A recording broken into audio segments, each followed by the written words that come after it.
So right now, there's a lot of teams going out on the beaches, and they're going to be surveying the beaches and picking up any oiled wildlife that they see and reporting any that they can't get to. Let's say they're out on an island or something.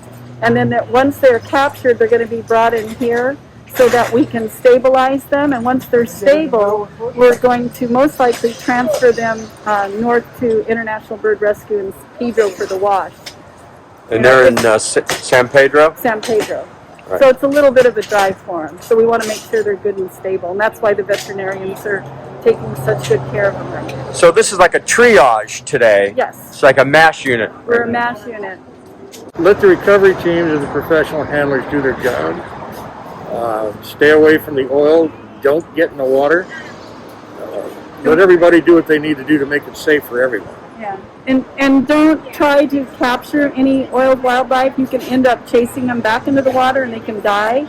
So leave them alone. If you see them, call the 877 number. Because the least stress for these birds when we're capturing them, the better. Because they're already compromised. They're oiled. They're oiled.